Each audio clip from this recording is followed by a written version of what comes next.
qu'est-ce qui nous frappe en amour? C'est un ange. Il s'appelle Cupidon, avec son arc. Alors c'est vrai que quand on voit certains couples, on pourrait se dire que Cupidon pourrait prendre des cours de tir. Qui n'a pas eu son boulet dans sa vie? Vu la réaction de la salle, la plupart vous les traînez encore, hein, très bien. Oui, mais par contre, le plus beau fruit d'un amour, c'est également un ange. Ça s'appelle un enfant. Car attention, il n'y a rien de plus beau que l'arrivée d'un enfant dans un couple. C'est que du bonheur. C'est la merde. Par exemple, l'arrivée d'un enfant dans un couple, ça ne te change pas ta libido. Non, non, non, ça te la bousille. Pourquoi? Parce que justement, dans ce fameux magazine L'inverse de lui, j'ai pu lire un sondage qui a déterminé que 36% d'entre vous, mesdames, après l'accouchement du premier enfant, vous ne voulez plus faire de câlins. Voilà, 36%, c'est quand même énorme. Pourquoi? Parce que vous passez de maîtresse à maman, et nous, on passe d'amant à papa. Pas facile de se retrouver, hein? Alors, il faut faire des câlins, il faut faire du sexe, mesdames, messieurs, c'est très important, et c'est très bon pour la santé. Par exemple, pour nous, les hommes, sachez que 5 jouissances minimum par semaine permet de réduire de 20% la possibilité d'avoir un cancer de la prostate. 5 par semaine. Alors, je te rassure, la branlette compte aussi. Hein, d'accord? Ok?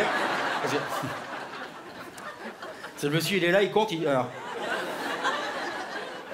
on est quel jour? Vendredi, alors je suis à combien? Voilà. Et pour vous, mesdames, c'est très important puisque la jouissance soigne la migraine. Alléluia! Alors, parce que en fait, la jouissance développe une endorphine, l'endorphine se transforme en antidouleur, et puis la migraine s'en va. Alors, je vous l'accorde, c'est vrai, il faut jouir. Et ça, nous, on n'est pas toujours au top, c'est point G. Qui a inventé ça? C'est un mec, un jour, il cherchait, il dit « Ah, G !» C'est un truc, je sais pas. Ouais.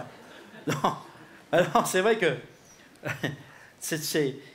En plus, il y a un autre sondage qui a déterminé, c'est quand même paradoxal, que 41% des femmes préféraient le chocolat au sexe parce que c'est plus facile de le reprendre 4 fois de suite. Bon, apparemment, ce soir, ça sent bien le chocolat. Hein.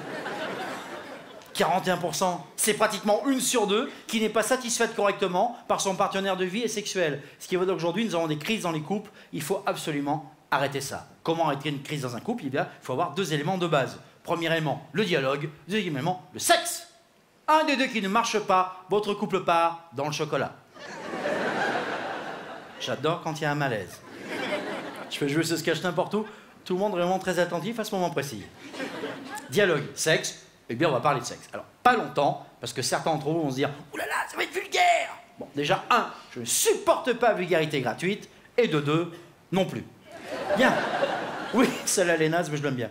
Alors, vous avez un paradoxe dans le sexe. Il est paradoxal de constater que c'est en latin, considéré comme une langue morte, que les mots cunilingus et anulingus ont été inventés, pour démontrer ce qu'une langue bien vivante peut apporter au plaisir.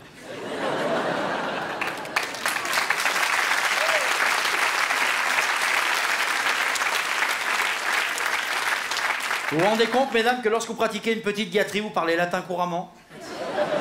Vous n'aviez jamais vu sous cet angle. Bien, messieurs, vous serez beaucoup plus attentifs lorsque vous pratiquerez ces caresses avec vos partenaires respectifs. Excuse-moi, chérie. Aïe! T'as fait une petite faute de prononciation. Excuse-moi.